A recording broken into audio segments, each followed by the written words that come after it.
जळगावात कॉपीमुक्त अभियानाचा फज्जा उडाला। यावल तालुक्यातील किनगाव येथे 10वीच्या परीक्षा केंद्रावरती मराठीचा पेपर सुरू होता आणि यावेळी विद्यार्थ्यांना कॉपी पुरवण्यासाठी केंद्राबाहेर एका रिक्षात बसून कॉपी तयार करणाऱ्या मुख्याध्यापिका, शिक्षक आणि एका महिलेविरुद्ध गुन्हा दाखल करण्यात आला। या प्रकरणाचा व्हिडिओ व्हायरल झाल्यानंतर कारवाई करण्यात आली आहे। त्यामुळे जिल्ह्याच्या शैक्षणिक क्षेत्रात प्रचंड खळबळ माजली आहे। दरम्यान संबंधित शिक्षकांच्या मोबाईलवरती प्रश्नपत्रिका आली कशी? प्रश्नपत्रिका आणखी इतर कोणाच्या मोबाईलवरती पाठवण्यात आली होती का? या प्रकरणात संस्थेचा काही संबंध आहे का? या सगळ्या बाबींचा यावल पोलीस तपास करणार आहेत। त्यामुळे या प्रकरणात आणखी काही आरोपींची नावं वाढण्याची शक्यता आहे। जे व्हिडिओ आहे एक्झामिनेशन सेंटर पासून खूप लांब होते ही जे व्हिडिओ ऑटोचं लोकेशन, आणि त्याच्यानंतर एज्युकेशन डिपार्टमेंटचा आम्ही संपर्क केलेला आहे। त्यांनी आता FIR आपल्या पोलीस स्टेशनला दिलं।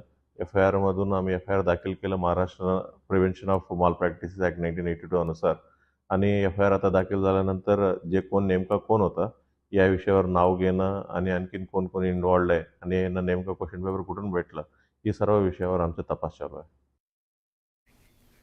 पुण्यातल्या वेताळ टेकडीवरनं जाणाऱ्या बालभारती पौड रस्त्याला आता हायकोर्टानंच मान्यता दिल्यामुळे पर्यावरणवाद्यांना मोठा धक्का बसलाय। हा रस्ता रद्द व्हावा यासाठी मोठं आंदोलन झालं होतं, पण तरी देखील हायकोर्टानं बंदी उठवल्यामुळे पर्यावरणवादी संतापलेत। खासदार वंदना चव्हाण यांनी तर पुणेकरांच्या भावना लक्षात घेऊन हा रस्ता थांबवावा अशी मागणी केली आहे, तर दुसरीकडे उज्ज्वल केसकरांनी हा रस्ता झालाच पाहिजे अशी आग्रही भूमिका घेतली आहे।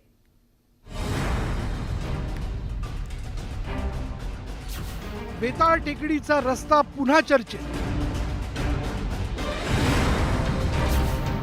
उच्च न्यायालयानं बंदी उठवली। निर्णयानं पर्यावरणवादी संतापले। रस्ता समर्थकही पुढे सरसावले। आज तो पुण्याच्या वेताळ टेकडीवरून जाणारा प्रस्तावित रस्ता। खरं तर 1987च्या DPतच त्याचा समावेश होता, पण पर्यावरणवादी कोर्टात गेल्यानं तो रखडला।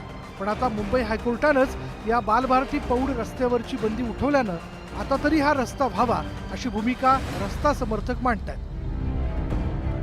वास्तविक हा रस्ता कुठल्याही प्रकारची टेकडी न फोडता जातोय।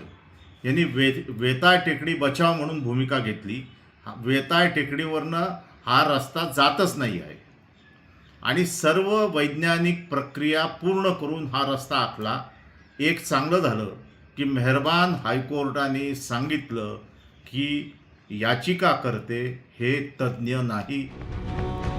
NCP खासदार आणि पर्यावरणवादी वंदना चव्हाण यांनी मात्र पुणेकरांची लोकभावना लक्षात घेऊन हा रस्ता पालिकेनं रद्द करावा अशी मागणी केली।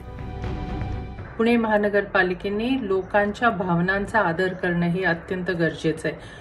लोक स्वतःच्या समोर रस्ता नकोय या भावनेने हे म्हणत नाहीयेत, पण पर्यावरण दृष्ट्या हा रस्ता अत्यंत हानिकारक होईल।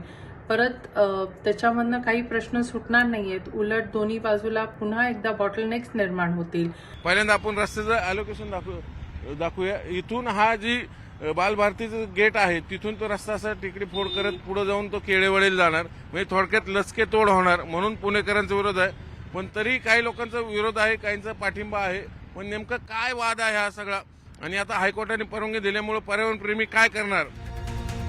हा बहुप्रतीक्षित आणि बहुचर्चित रस्ता झाला तर वेताळ टेकडीची तोडफोड होईल। इथले नैसर्गिक वॉटर सोर्स नष्ट होतील अशी भीती पर्यावरणवाद्यांना वाटते, तर पालिकेला ट्रॅफिक समस्या सोडवण्यासाठी हा रस्ता गरजेचा वाटतोय। त्यामुळं हा बालभारती पौड रस्त्याचा तिढा नेमका कसा आणि कधी सुटतो हे पाहणं महत्त्वाचं ठरणार आहे।